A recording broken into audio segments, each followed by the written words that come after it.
Antonio Fraguas Fraguas naceu o 28 de decembro de 1905 nunha aldea de Cotobade chamada Ixuela, na provincia de Pontevedra.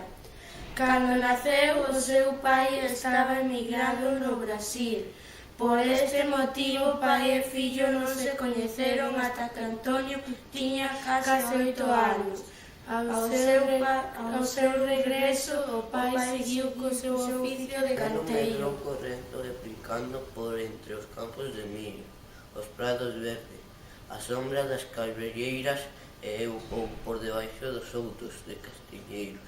As primeiras verbas aprendeu nas dos beizos da súa nai, así como tamén as primeiras letras que lle ensinaba despois de rematar o traballo. A situación económica da familia non é boa. En 1918, cando Antonio está a piques de facer os 13 anos, o seu pai toma a decisión de regresar de novo a Brasil coa intención de que o rapaz se instrúa como maquinista. Pero os consellos do mestre do neno fano cambiar de idea ao decirlle que o rapaz é moi bo estudiante e debería facer o bacharelato en Pontevedra. Xa en Pontevedra os estudos que máis lle gustaban eran os que ian dirixidos cara ao galeguismo e a curiosidade de todo o que tiña que ver con Galicia, a súa historia, o seu territorio e as súas xentes. Sinte predilección por Castelao, que foi o seu profesor de debuxo, e por Antón Losada Diegues, profesor de filosofía. Ao chegar a estudar a Santiago de Compostela, Antonio Fraguas entra a formar parte do Seminario de Estudos Galegos, institución que tiña como principais obxectivos dar a coñecer o patrimonio cultural galego. Máis adiante tamén formará parte da Hermandade da Fala, coa misión de darlle visibilidade á lingua e á cultura galegas.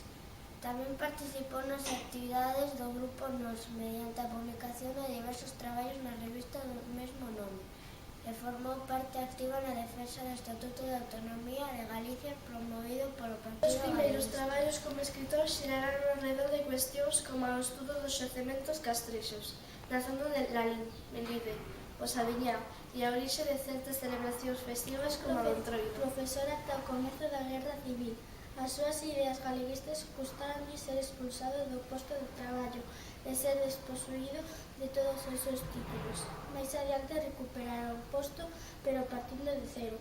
Foi un bo mestre que nunca abandonou a vocación de compartir cos demais. A pesar de que algúns dos seus traballos se perderan por mor da ditadura de Franco que impedía publicar traballos en galego de temas galeguistas, a obra publicada por Fraguas é extensísima, máis de 300 títulos que abranguen desde breves artigos xornalísticos ata grosos volumes e nos seus textos trata temas de diferentes disciplinas: historia, arte, xeografía, etnografía, biografía e arqueoloxía. En 1950 foi nomeado membro da Real Academia Galega.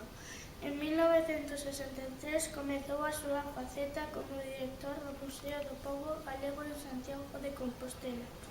Estaba orgulloso de que as ferramentas que empregaba o seu pai no oficio de canteiro estiveran expostas nunhas das salas do museo que el dirixía.